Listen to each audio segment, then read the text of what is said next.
Hello friends, welcome to Praveen study point. दोस्तों, आज का ये वीडियो क्षेत्रफल, परिमाप और आयतन का 7वां वीडियो है। दोस्तों, इससे पहले हमने 6 वीडियो इस टॉपिक पे बनाए हैं जिसमें हमने बहुत सारे क्वेश्चंस को डिस्कस किया है। दोस्तों, अगर आपने वो वीडियो नहीं देखा तो आप हमारे चैनल के प्लेलिस्ट में जाकर मैथमेटिक्स नाम करके जो प्लेलिस्ट है उसमें आप इन सभी वीडियो को देख सकते हैं। ठीक है, तो दोस्तों मैं आशा करूंगा कि आप ये वीडियो पिछले वाले सारे देख लीजिए। उसके बाद अगर आप ये वीडियो देखते हैं तो आपकी समझ थोड़ी ज़्यादा बेहतर होगी। ठीक है, तो फिर भी हम वीडियो को शुरू करते हैं। दोस्तों, उससे पहले कि अगर आपने चैनल को सब्सक्राइब नहीं किया या फिर आप चैनल में नए हैं तो हमारे चैनल प्रवीण स्टडी पॉइंट को सब्सक्राइब ज़रूर कर ले। ठीक है, और फटाफट से बेल आइकन को दबा लें जिससे कि आपको इस तरह के वीडियो के लेटेस्ट अपडेट सबसे पहले मिलते रहे। ठीक है, तो दोस्तों देर ना करते हुए चलिए वीडियो को शुरू करते हैं। दोस्तों, पिछले वीडियो में हमने क्वेश्चन नंबर 35 तक पढ़ा था और इस चैप्टर में आज हम 36 से शुरू करेंगे। ठीक है दोस्तों, क्वेश्चन नंबर 36 इसमें कहता है कि एक मैदान की लंबाई 120 मीटर है और चौड़ाई 75 मीटर है। इस मैदान को 15 मीटर भुजा वाले कितने वर्गों में बांटा जा सकता है? तो देखिए क्वेश्चन क्या कह रहा है। ये कह रहा है कि एक मैदान की लंबाई 120 मीटर है। ठीक है, क्वेश्चन नंबर 36। पहले तो हम मैदान बना लेंगे। ये एक आयताकार मैदान है, बोल रहा है इसकी लंबाई जो है वो 120 मीटर है। ठीक है, उसके बाद इसकी चौड़ाई बोल रहा है कि 75 मीटर है। ठीक है, जैसे ये एक मैदान है, इसकी लंबाई 120 मीटर, चौड़ाई 75 मीटर। ठीक है, और इस मैदान को 15 मीटर भुजा वाले कितने वर्गों में बांटा जा सकता है? बोल रहा है कि एक वर्ग है, ठीक है, जिसका 15 मीटर भुजा है। अब बोल रहे हैं इसको हम इस भुजा वाले जो वर्ग है उस शेप में अगर हम बांटे इसको, मतलब काट काट के, जैसे एक 15 मीटर वाला स्क्वायर यहाँ पे बन गया, दूसरा यहाँ पे बन गया, तीसरा यहाँ पे बन गया, तो इस तरह से इस शेप का स्क्वायर यहाँ पे इस आयत में कितना बन सकता है वो पूछा है। ठीक है, तो पहले तो हम ये क्षेत्रफल निकालेंगे आयत का, उसके बाद वर्ग का क्षेत्रफल निकालेंगे। ठीक है, मतलब इसका क्षेत्रफल निकालेंगे, फिर इसका क्षेत्रफल निकाल करके डिवाइड कर देंगे इस बड़े वाले क्षेत्रफल से इसको। ठीक है, तो फिर हमको निकल जाएगा कि कितना इस शेप का जो वर्ग है वो इस आयत में आकर फिट होगा। ठीक है, तो चलिए हम निकालते हैं। क्षेत्रफल इज इक्वल टू क्या होता है? आयत का क्षेत्रफल लंबाई गुना चौड़ाई। ठीक है, तो लंबाई दिया है 120 मीटर और चौड़ाई दिया है 75 मीटर। ठीक है दोस्तों, जब हम इसको गुना करेंगे, जैसे 12 पचे 60, 0 6 बच गया, 12 पचे 60, 12 6 72, 12 सत्ते 84। ठीक है, 84 और 6 कितना हो जाएगा? 90, और ये वाला 0 आपका यहाँ पे हो गया, और ये metre into metre, metre square हो गया। ठीक है, तो इस तरह से ये 9000 मीटर स्क्वायर इसका क्षेत्रफल आ गया, ये वाला। ठीक, अब हम इसका क्षेत्रफल निकालेंगे क्योंकि ये एक वर्ग के शेप का है, इसलिए वर्ग का क्षेत्रफल होता है भुजा स्क्वायर। क्या होता है? भुजा स्क्वायर। तो इस 15 मीटर का हम स्क्वायर करेंगे और इसका स्क्वायर करेंगे तो ये हो जाएगा इधर 25 और यहाँ पे 2, इतना मीटर स्क्वायर।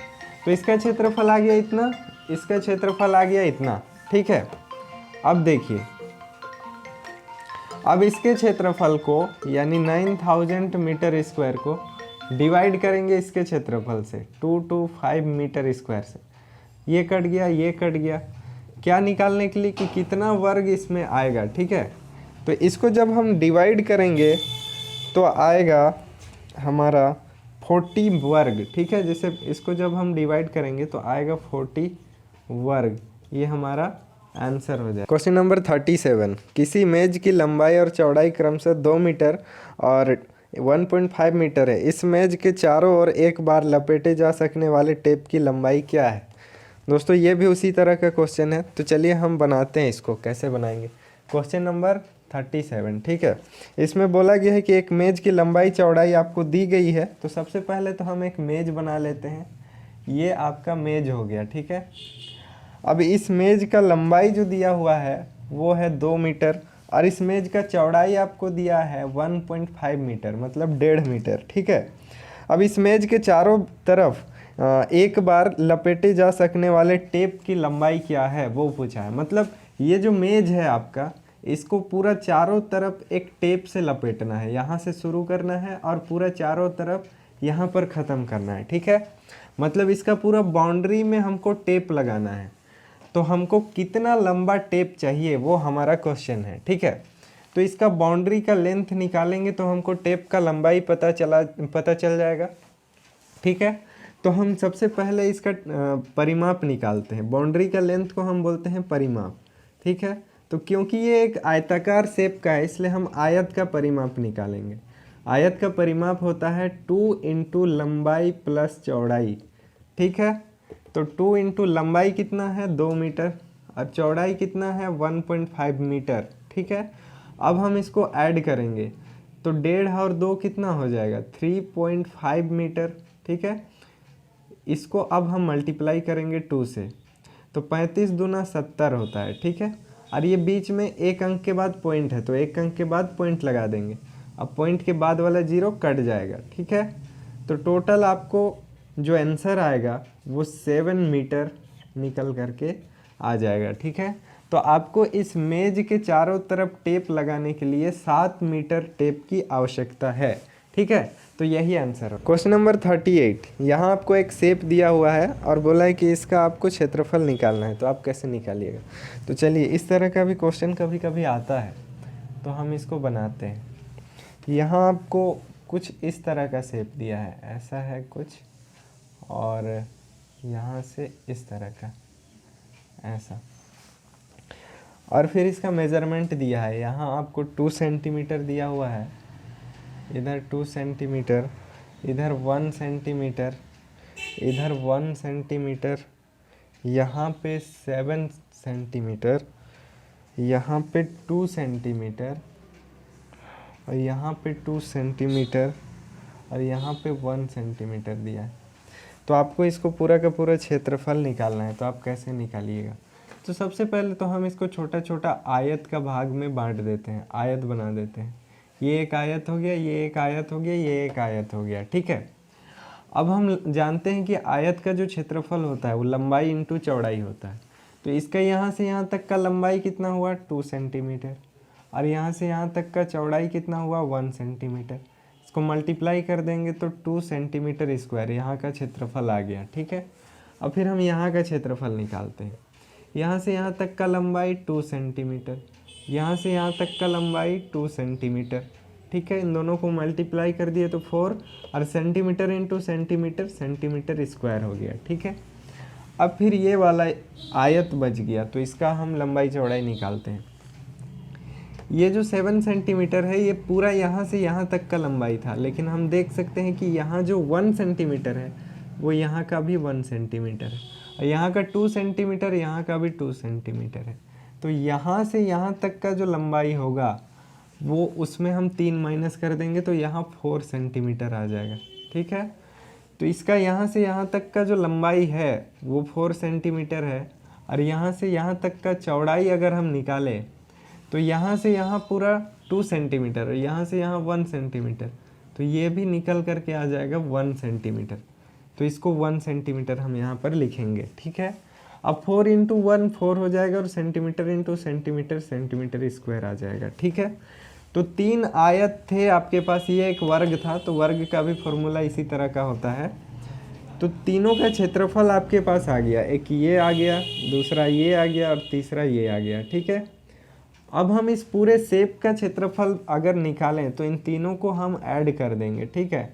और ऐड करने के बाद कितना आएगा 2 4 6 और 4 10, और ये पूरा का पूरा सेंटीमीटर स्क्वायर, मतलब 10 सेंटीमीटर स्क्वायर इस पूरे शेप का क्षेत्रफल होगा, ठीक है। यही आपका आंसर हो गया।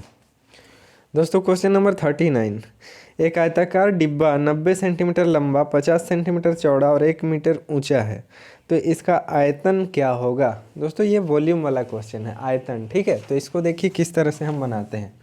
क्वेश्चन 39, ठीक है। इसमें दोस्तों एक आपको ट्यूब दिया गया है, ठीक है, यानी कि घनाभ दिया गया है इस तरह का, ये इस तरह का कुछ घनाभ है, ठीक है। और इसमें बोला है कि इसका जो लंबाई है वो 90 सेंटीमीटर है, ठीक है। उसके बाद इसका जो चौड़ाई है वो 50 सेंटीमीटर है, ठीक है। लेकिन इसका जो ऊंचाई है वो 1 मीटर है। 1 मीटर बराबर 100 सेंटीमीटर है। ठीक है, अब बोला है कि इसका आयतन क्या होगा। तो जैसा कि दोस्तों हम जानते हैं घनाभ का आयतन क्या होता है। घनाभ का आयतन होता है लंबाई गुना चौड़ाई गुना ऊंचाई। ठीक है, ये हम लोग को पता है। तो लंबाई कितना है 90 सेंटीमीटर, चौड़ाई कितना है 50 सेंटीमीटर और ऊंचाई कितना है 100 सेंटीमीटर। ठीक है, तो 5 9 45, 9 5 45, तो यहाँ पे 45 हो जाएगा और इसका 1 0, इसका 1 0 और इसका 2 0। ठीक है, तो इतना हो जाएगा आपका आयतन। और ये जो सेंटीमीटर है वो 3 गो है। ठीक है, centimetre into centimetre into centimetre, तो ये सेंटीमीटर क्यूब हो जाएगा। ठीक है, तो आयतन कभी भी आता है तो क्यूब में आता है।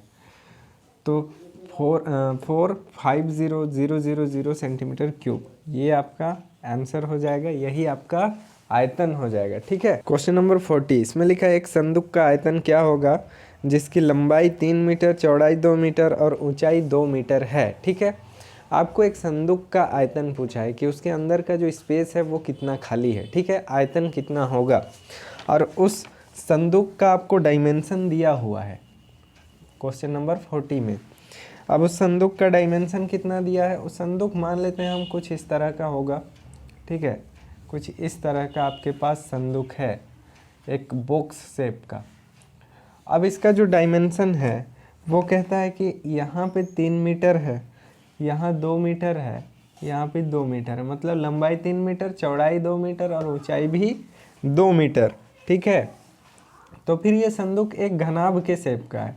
तो संदूक का जो आयतन है उसको हम लोग क्या करेंगे, घनाभ का आयतन करेंगे। ठीक है, आयतन, तो घनाभ का आयतन क्या होता है, लंबाई गुना चौड़ाई गुना ऊंचाई होता है। ठीक है, तो दोस्तों लंबाई है 3 मीटर, चौड़ाई है 2 मीटर और ऊंचाई है 2 मीटर।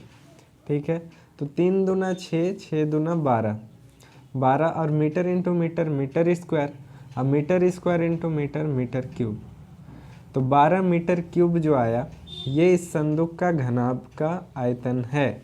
ठीक है, इस संदूक का आयतन जो है वो 12 मीटर क्यूब है, यही आंसर है। दोस्तों क्वेश्चन नंबर 41, उस घन का आयतन क्या होगा जिसकी एक भुजा 5 सेंटीमीटर होगी। ठीक है, तो दोस्तों चलिए इस क्वेश्चन को देखते हैं कि कैसे इसका आयतन निकलेगा। तो सबसे पहले तो हम एक घन बना लेंगे कुछ इस तरह का, ये एक घन हो गया। ठीक है, अब इस घन का जो डायमेंशन दिया हुआ है वो बोला है कि ये 5 सेंटीमीटर है। एक भुजा इसका 5 सेंटीमीटर है, मतलब सारा का सारा भुजा 5 सेंटीमीटर है। तो घन का आयतन हमको निकालना है, घन का आयतन। तो सबसे पहले तो हम इसका फॉर्मूला लिखेंगे कि घन का आयतन होता क्या है। तो घन का आयतन होता है दोस्तों भुजा क्यूब। ठीक है, तो भुजा कितना है 5 सेंटीमीटर और हमको इसका करना है क्यूब। तो इसको हम 5 centimetre into 5 centimetre into 5 centimetre लिख सकते हैं। अब इसको मल्टीप्लाई करेंगे, 5 5 जा 25, 25 5 जा 125, तो 125 और ये centimetre into centimetre, centimetre square और centimetre square into centimetre, centimetre cube हो जाएगा। मतलब 3 गो सेंटीमीटर है ना, तो सेंटीमीटर के ऊपर 3 का पावर लगेगा। ठीक है, तो इस घन का जो आयतन होगा वो 125 सेंटीमीटर क्यूब होगा, यही आपका आंसर हो गया। क्वेश्चन नंबर 42, इसमें लिखा है कि एक घन का आयतन 3375 मीटर क्यूब है, तो इसकी एक भुजा की लंबाई क्या होगी। तो दोस्तों अब इसका भुजा का लंबाई पूछा है क्वेश्चन नंबर 42। ठीक है, इसमें कह रहा है कि एक घन है। ठीक है, कुछ इस प्रकार का हम घन का शेप देखेंगे यहाँ पे, ये इस प्रकार का एक कोई घन है। ठीक है, और इस घन का हमको आयतन दिया हुआ है। इस घन का आयतन जो है वो कितना है, तो 3375 इतना मीटर क्यूब है, इसका हमको आयतन दिया गया है। और हमको इसका निकालना है भुजा। भुजा का लंबाई जो है वो कितना होगा वो हमको निकालना है। ठीक है, तो कैसे निकालेंगे। तो दोस्तों जैसा कि हम जानते हैं घन का जो आयतन होता है वो होता है भुजा क्यूब। ठीक है, भुजा क्यूब होता है। और आयतन हम लोग को दिया है 3375 मीटर क्यूब, ठीक है। तो भुजा क्यूब बराबर भी हम लोग का हो जाएगा 3375 मीटर क्यूब, ठीक है। अब ये भुजा इधर ही रहेगा और इसके ऊपर जो क्यूब है उसको हम बराबर के उस साइड ले जाएंगे, ठीक है। तो हम लोग का यहाँ पे इस 3375 मीटर क्यूब के ऊपर क्यूब रूट लग जाएगा, ठीक है। 3375 मीटर क्यूब लग गया, ठीक है। अब इस क्यूब रूट का वैल्यू हम लोग को निकालना है, ठीक है।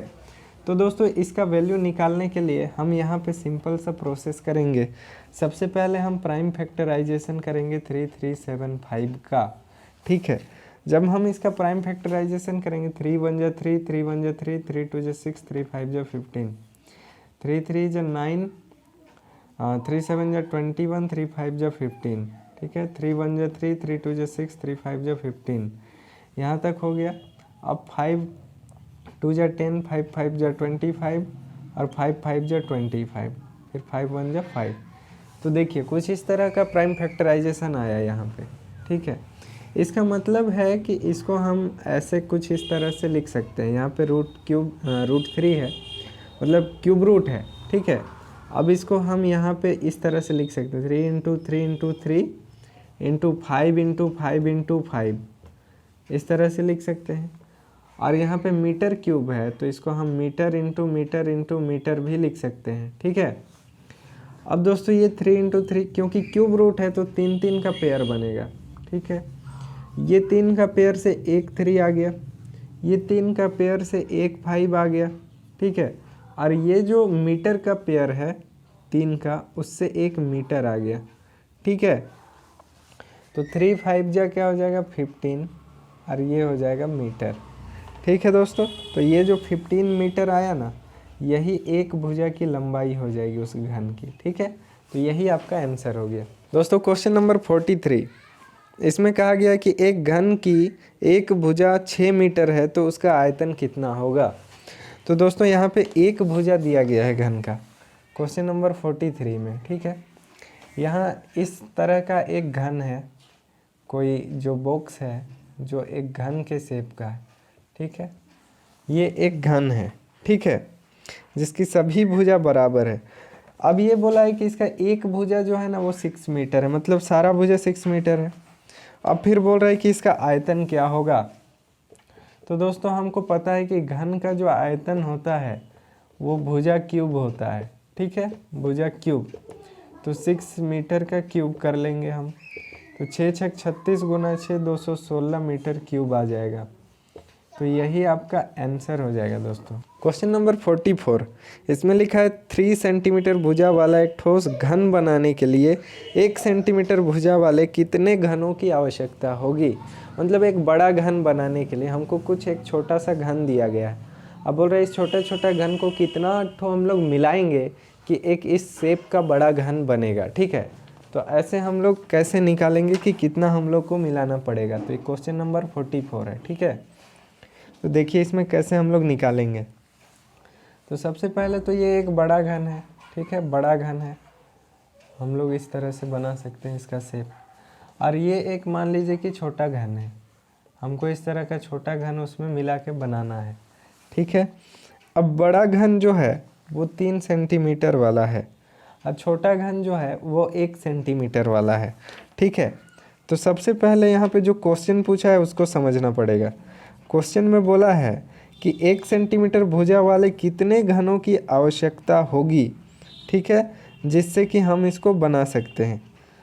तो सबसे पहले तो हम इसका आयतन निकालेंगे, ठीक है। आयतन निकालने के लिए हमको इसको करना पड़ेगा भुजा क्यूब, ठीक है। तो भुजा क्यूब जब हम करेंगे तो 3 सेंटीमीटर का हम क्यूब करेंगे, तो इसका आ जाएगा 27 सेंटीमीटर क्यूब, ठीक है। उसके बाद दोस्तों हम इसका क्षेत्रफल नहीं आयतन निकालेंगे, ठीक है, आयतन। तो इसका जब हम आयतन निकालेंगे तो इसका भी हमको भुजा क्यूब करना पड़ेगा क्योंकि ये भी एक घन है। तो 1 सेंटीमीटर का जब हम क्यूब करेंगे तो ये आएगा 1 सेंटीमीटर क्यूब, ठीक है। अब दोस्तों इस तरह का क्यूब यहाँ पे कितना पीस हमको चाहिए जिसको मिलाने से इतना बड़ा घन बन जाएगा। तो हमको इसका आयतन पता है बड़ा वाला घन का, तो बड़े वाले घन के आयतन से हमको छोटे वाले घन के आयतन से इसको डिवाइड करना है। ठीक है, बड़े वाले घन का आयतन 27 सेंटीमीटर क्यूब है, छोटा वाला घन जो है वो 1 सेंटीमीटर क्यूब है। ये सेंटीमीटर क्यूब कट गया तो बचा क्या, 27 पीस आपको चाहिए छोटा वाला घन, जिसको कि जोड़ेंगे तो ये बड़ा वाला घन के आकार का शेप बनेगा। ठीक है, तो ये आंसर हो गया आपका। क्वेश्चन नंबर 45, इसमें लिखा है एक हौज में 75,000 लीटर जल अटता है। ठीक है, यदि उसकी लंबाई 20 मीटर है और चौड़ाई 15 मीटर हो तो उसकी ऊंचाई कितनी होगी। दोस्तों इसमें हाइट पूछा है, तो देखिए इस तरह का क्वेश्चन को हम कैसे बनाएंगे। क्वेश्चन नंबर 45, ठीक है, देखिए तो इसमें बोला है कि 1000 लीटर जो है ना वो 1 मीटर क्यूब में अटेगा। ठीक है, जैसे देखिए हौज में 75,000 लीटर जल अटता है, यदि उसकी लंबाई 20 मीटर और चौड़ाई 15 मीटर हो तो उसकी ऊंचाई कितनी होगी। ठीक है, तो दोस्तों जैसे देखिए 75,000 लीटर जो है ना, 75,000 लीटर 75 मीटर क्यूब इसमें अटता है। ठीक है, और 1000 लीटर ये अटेगा 1 मीटर क्यूब में। ठीक है, जैसे 1 मीटर क्यूब का वैल्यू इतना होता है ना, तो 75,000 लीटर का वैल्यू क्या हो जाएगा, इतना 75 मीटर क्यूब हो जाएगा। ठीक है, जहाँ भी आपको ऐसे दिया हुआ रहेगा, जैसे 5000 लीटर रहता तो 5 मीटर क्यूब होता, तो अगर 75,000 लीटर है तो वो 75 मीटर क्यूब होगा। ठीक है, तो हम इसी को बेस मान के हम इसका आयतन निकालते हैं। इतना अटता है मतलब इसका आयतन कितना हो गया दोस्तों, 75 मीटर क्यूब इसका आयतन हो गया। ठीक है, ये जो घन है हौज है उसका, ये घन जो नहीं है ये घनाभ है। ठीक है, इसमें हम लंबाई गुना चौड़ाई गुना ऊंचाई इसका आयतन होता है।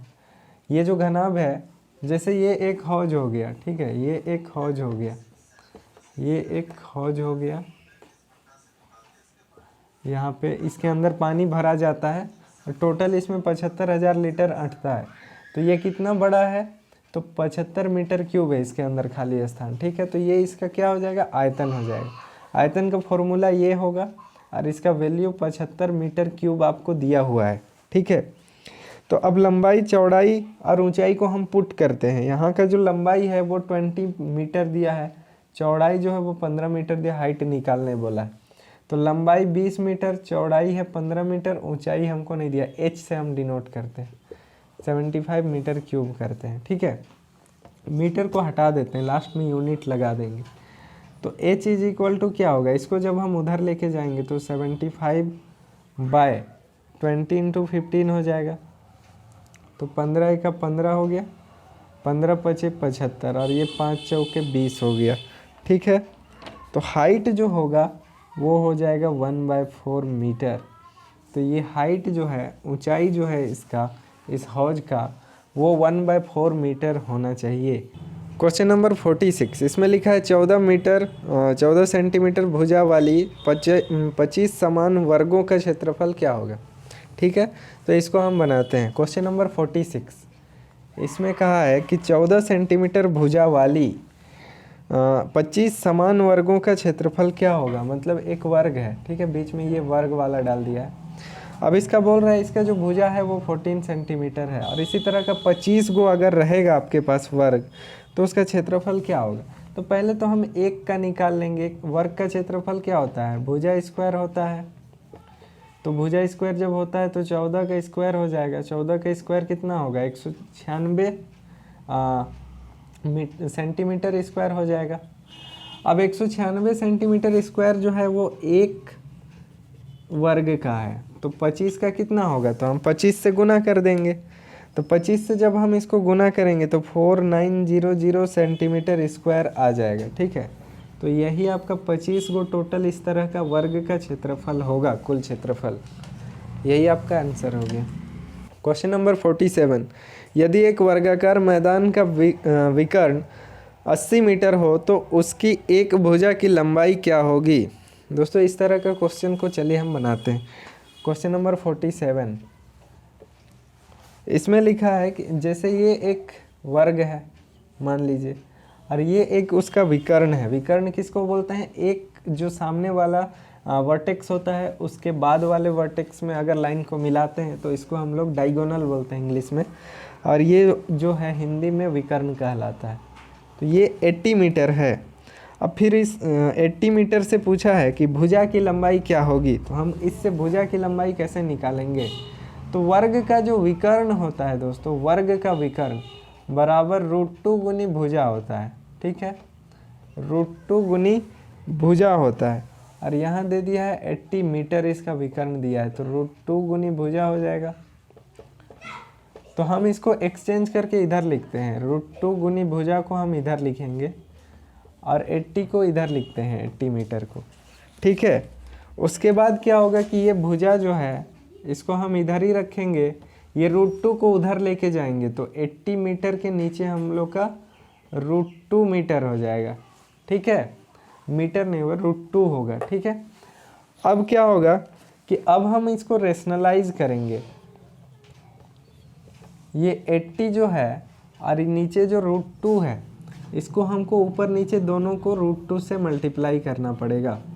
तो जब हम इस तरह से मल्टीप्लाई करेंगे तो ये 80 √2 और नीचे √2 इंटू √2 2 हो जाएगा। ठीक है, अब 2 से ये कट जाएगा 40 टाइम्स में, ये हो जाएगा 40 √2। यही आपका भुजा का जो लंबाई है वो निकल करके आ जाएगा, और यही इस वर्ग का जो भुजा है वो 40 √2 हो जाएगा। यही आंसर। दोस्तों क्वेश्चन नंबर 48, यदि किसी समबाहु त्रिभुज की एक भुजा 4 सेंटीमीटर हो तो उसका क्षेत्रफल क्या होगा।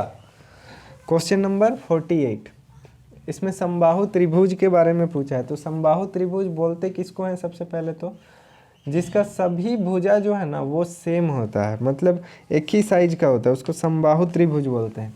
अब यहाँ क्वेश्चन में दिया है कि ये एक भुजा जो है इसका 4 सेंटीमीटर है और इसका क्षेत्रफल पूछा है। तो दोस्तों समबाहु त्रिभुज का क्षेत्रफल का एक फॉर्मूला होता है, और वो फॉर्मूला है √3/4 गुना भुजा स्क्वायर। ठीक है, √3/4 इंटू ये जो भुजा है ये कितना है, 4 है, तो हम इसका स्क्वायर करेंगे 4 सेंटीमीटर। अब √3/4 इंटू 4 सेंटीमीटर इंटू 4 सेंटीमीटर। ठीक है, अब ये 4 और ये 4 कट जाएगा, यहाँ पे √3 बचेगा, और ये सेंटीमीटर और ये सेंटीमीटर मल्टीप्लाई होगा तो सेंटीमीटर स्क्वायर होगा, और ये वाला 4 यहाँ पे आ जाएगा। ठीक है, अब ये इंटू होगा, ये 4 √3 होगा और ये सेंटीमीटर स्क्वायर होगा। यही आपका आंसर होगा। ठीक है।